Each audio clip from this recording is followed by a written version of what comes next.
Hello मेरे प्यारे बच्चों, आज के वीडियो में हम लोग प्रॉपर्टीज ऑफ इलेक्ट्रिक चार्ज समझेंगे। इससे शॉर्ट क्वेश्चन पूछा जाता है, write two properties, write any four properties या write basic properties of electric charge. इससे कम एमसीक्यू भी क्वेश्चन बनते हैं और शॉर्ट नोट क्वेश्चन भी पूछे जाते हैं। देखिए, हम लोग अभी तक बेसिक में समझे थे कि कोई न्यूट्रल एटॉम्स है। कैसा है? न्यूट्रल एटॉम्स, जिसमें नंबर ऑफ नेगेटिव चार्ज या positive charge equal, number of electron and proton equal होता है। यानी ये क्या है? न्यूट्रल बॉडी है। अब ये न्यूट्रल बॉडी है, यानी इस पे नेट चार्ज क्या है? अभी जीरो, नेट चार्ज जीरो। यानी नेट चार्ज जीरो के बाद इसमें क्या होता है? इलेक्ट्रॉन दो ही केस है, या तो इलेक्ट्रॉन रिमूव होगा इलेक्ट्रॉन, या इलेक्ट्रॉन ऐड होगा। इलेक्ट्रॉन क्या होगा? ऐड होगा बॉडी में। दो केस होता है। तो देखिए, जब इलेक्ट्रॉन न्यूट्रल बॉडी से रिमूव होता है तो क्या होता है? यह पॉजिटिवली चार्ज हो जाता है। कैसा चार्ज हो जाता है? पॉजिटिवली चार्ज हो जाता है बॉडी।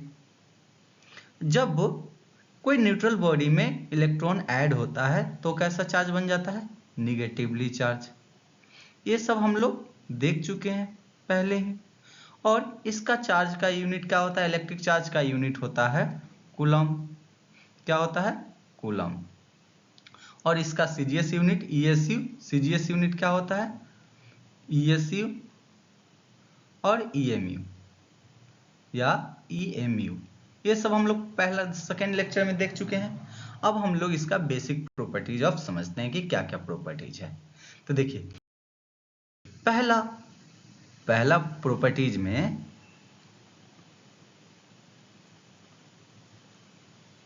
ये क्या होता है?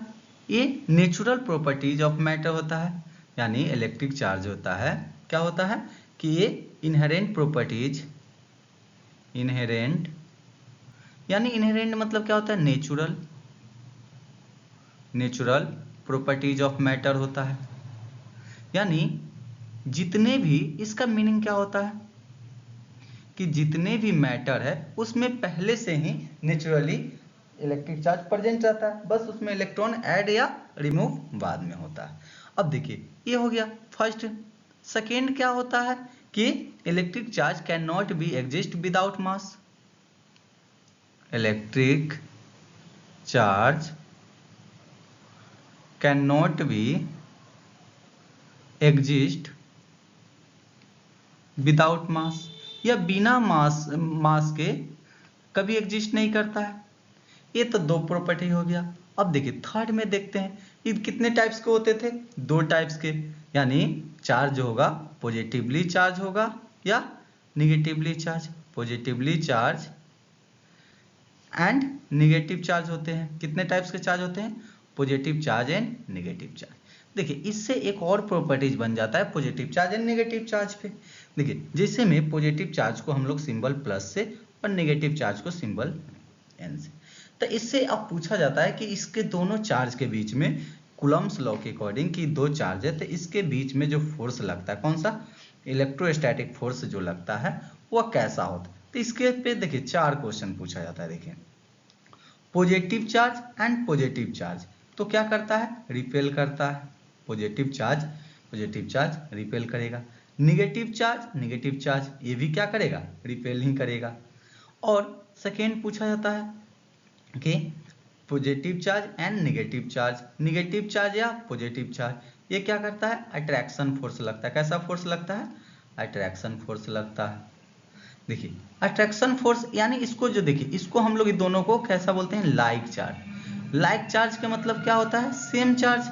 इसको क्या बोला जाता है? Unlike charge. अनलाइक चार्ज करने का मतलब अपोजिट चार्ज होता है। तो इससे ये क्वेश्चन, यानी एक प्रॉपर्टीज यहाँ से और आ जाता है कि लाइक चार्ज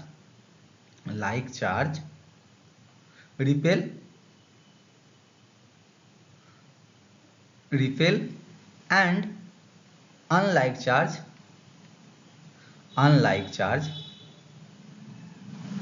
अट्रैक्ट करता है ईच अदर।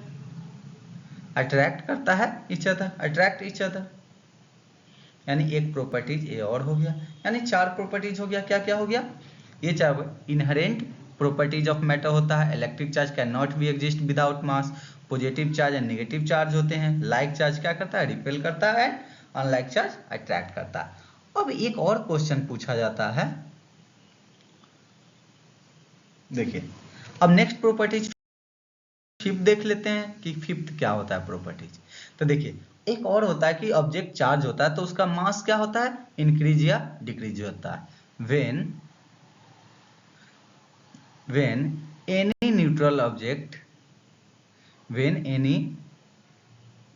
neutral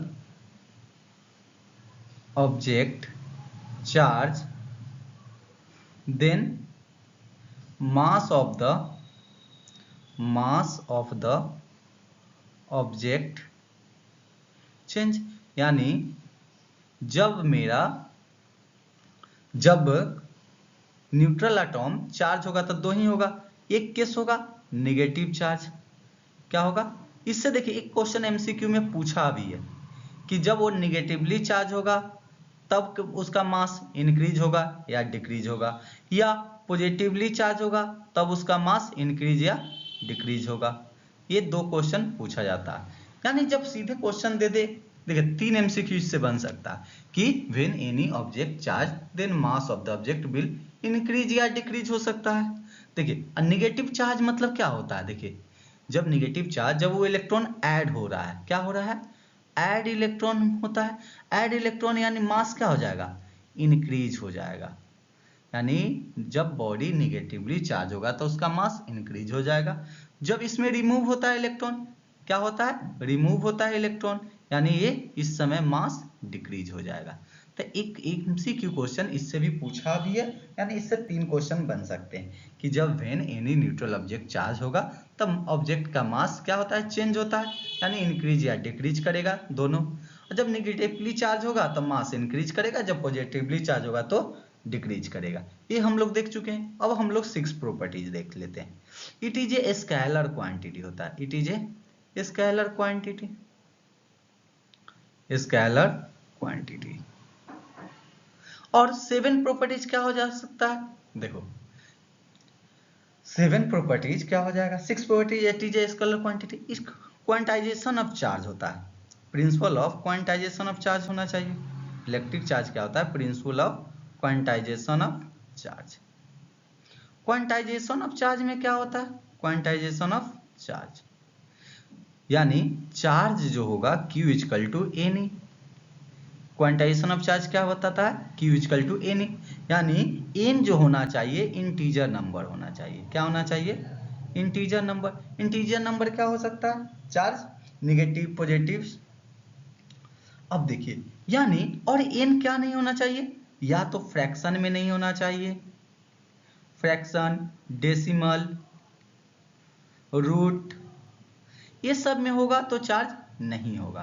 यानी जैसे कहने का मतलब क्वांटाइजेशन ऑफ चार्ज में क्या होता है, जैसे कह दे, इससे भी पूछा जाता है कौन चार्ज एग्जिस्ट करे, यानी Q इक्वल टू 2 कूलम, यानी इंटीजर में एग्जिस्ट करेगा, Q equal to 5 coulomb exist करेगा, Q इक्वल टू 3.2 कूलम, यानी इससे एग्जिस्ट नहीं करेगा चार्ज। यानी फ्रैक्शन में Q इक्वल टू 2/3 कूलम, ये भी एग्जिस्ट नहीं करेगा। डेसिमल में Q इक्वल टू 2.5 कूलम, ये भी एग्जिस्ट। हाँ, इसमें एक और क्वेश्चन बेसिक इससे पूछा जाता है जैसे में कि Q equal to 6.25 into 10⁻18 coulomb, यानी ये एग्जिस्ट करेगा कि नहीं। तो देखिए यहाँ 6.25 है तो 10 के पावर 18 से मल्टीप्लाई होगा तो डेसिमल हट जाएगा, यानी ये एग्जिस्ट करेगा, यानी क्वांटाइजेशन ऑफ चार्ज होना चाहिए। अब देखिए यानी 7 प्रॉपर्टीज हो गया। अब 8 प्रॉपर्टीज क्या होता है, देखिए अब हम लोग 8 प्रॉपर्टीज समझते हैं कि यह एडिटिव ऑफ चार्ज को फॉलो एडिटिव ऑफ चार्ज, यानी जो ईच स्केलर क्वांटिटी यानी चार्ज जो सम होगा Q1 plus Q2 plus Q3 scalar quantity है, यानी अलजेब्रिकली सम कर लेंगे, क्या कर लेंगे, अलजेब्रिकली सम कर लेंगे। और लास्ट प्रॉपर्टीज जो है, जो क्या कहता है, principle of conservation of charge, principle of, ये भी स्टेटमेंट में पूछ चुका है कि principle of conservation of charge क्या होता है। तो देखिए conservation of principle of conservation of energy, conservation of charge, conservation of कुछ भी पूछा जाता है, मोमेंटम अलग अलग पूछा जाता है। तो कंजर्वेशन के मतलब ये होता है कि देखिए तो कंजर्वेशन के मतलब क्या है, चार्ज को नहीं क्रिएट कर सकते हैं न ही इसे डिस्ट्रॉय कर सकते। इट कैन ओनली क्या होता है, ट्रांसफर होता है one body to another body. इसका मतलब यही ना होता है, charge can neither be created nor be destroyed. It can only transfer one body to only one body to another body। यानी ये क्या होता है, प्रॉपर्टीज। तो एग्जाम में 8 लिखने की जरूरत नहीं है। यदि 2 मार्क्स में पूछा है तो कभी कभी क्या देता है 2 लिखिए, कभी कभी बोलता है 3 लिखिए, कभी कभी कहे तो 4-5 भी लिख दीजिए, या 8 भी याद है तो 8 लिख दीजिए। देखिए इस पे बहुत सारे न्यूमेरिकल क्वेश्चन भी पूछा जाता है, तो हम लोग न्यूमेरिकल भी कर सकते हैं। जैसे मैं पूछ सकता है इसमें क्वांटाइजेशन ऑफ चार्ज पे,